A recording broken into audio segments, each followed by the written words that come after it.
Let's talk about one of the most frustrating, most baffling human behaviors there is, self-sabotage. You know what I'm talking about. It's that invisible force that just seems to trip you up right at the finish line, right when things are finally starting to go your way. But what if that force isn't your enemy?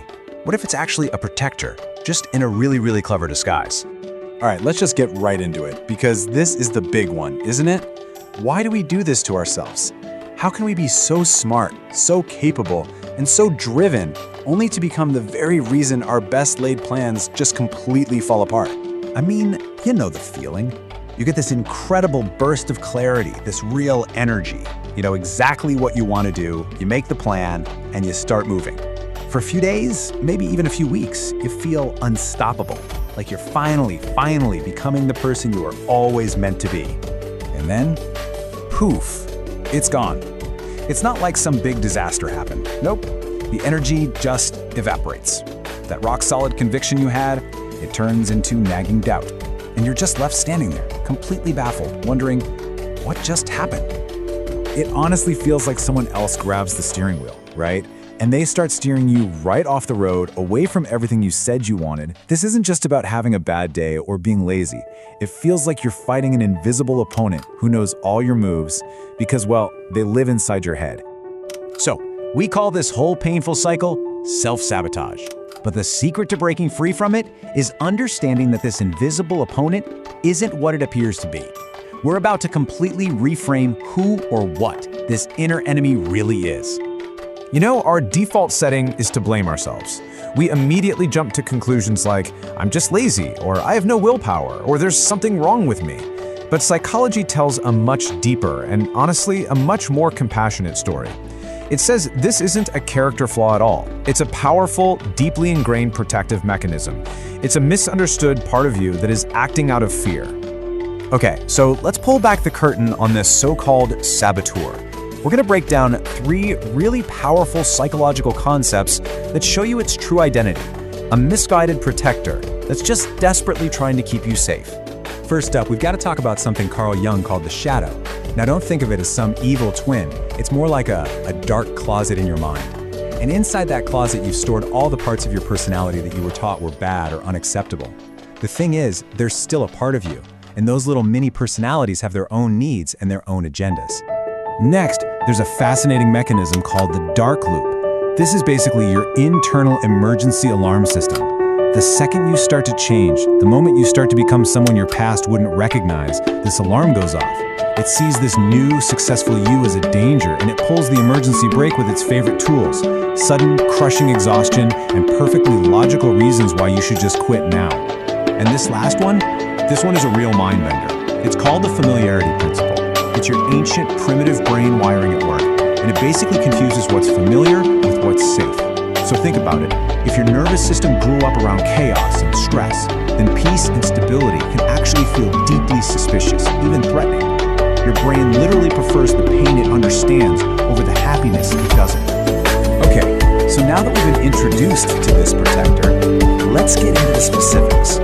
What's in its playbook? What are the actual tactics it uses to keep you safe by dragging you back to what it knows?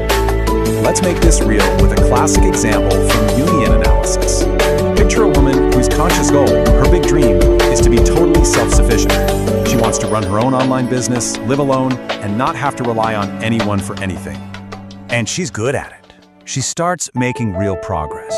Her blog is taking off, big opportunities are coming her way, she's so close she can taste it. And then, out of nowhere, she starts making these bizarre moves. She turns down an amazing offer for some silly reason. She suddenly quits her super successful blog and can't even really explain why. Now, to her conscious mind, her actions make 0 sense. But what's really going on? Deep down, in her shadow, there's a repressed part of her, a little mini personality that is absolutely terrified of the total isolation her success would bring. This part of her craves human connection, and it's hitting the panic button, sabotaging her goal to make sure that need doesn't get ignored. And right there, that's the protector's playbook in action. See, it doesn't scream, "I'm scared." No, it's way smarter than that. It uses your own logic to convince you to quit. It floods your body with a mysterious exhaustion that has no physical cause. It makes that feeling of peace and calm feel wrong, like the calm before a storm. It pumps you full of anxiety to signal danger, and it whispers in your ear that you're being fake or unrealistic for even trying. So here's the biggest mistake we all make. We try to fight this part of ourselves. We try to crush it with willpower. But the real solution isn't to go to war with this protector. It's to finally stop, listen, and understand what it's trying to tell you, so you can turn it from an enemy into your greatest ally. So what does that look like? Well, there's a path forward. It's kind of like a 4-step process. First, you have to just acknowledge that this protector exists. Stop calling yourself lazy. See it for what it is. Second, you have to get curious and figure out what that part of you actually needs.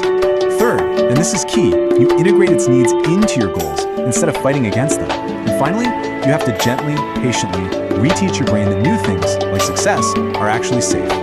So if we go back to our woman with the online business, the answer for her isn't to give up on her dream. It's to change the dream. Instead of aiming for total, isolating self-sufficiency, she can reframe success as something that gives her more freedom and time to connect with people she cares about. See? Now her conscious goals and her shadow's needs are playing on the same team. And I really want to stress this. This is not about muscling through with willpower. Willpower is an emotion, and emotions come and go. Instead, you build a new structure made of tiny, consistent, non-threatening actions, like writing just one sentence a day. These small wins slowly prove to your nervous system over time that this new direction is safe. You're building a new identity through your actions, not just your feelings. And this all comes back to this incredibly powerful idea from Carl Jung himself. He said, until you make the unconscious conscious, it will direct your life and you will call it fate. As long as these protective parts of us are operating in the dark, they run the show, and we just chalk it up to bad luck. Bringing them into the light is the only way to take back the wheel. So really, it all just boils down to a choice. You can keep fighting this invisible war against a part of yourself, a war you'll probably never win. Or you can get curious. You can start to see that inner saboteur not as a monster, but as a scared part of you that just has a story to tell. The only real question is, are you ready to finally stop fighting and start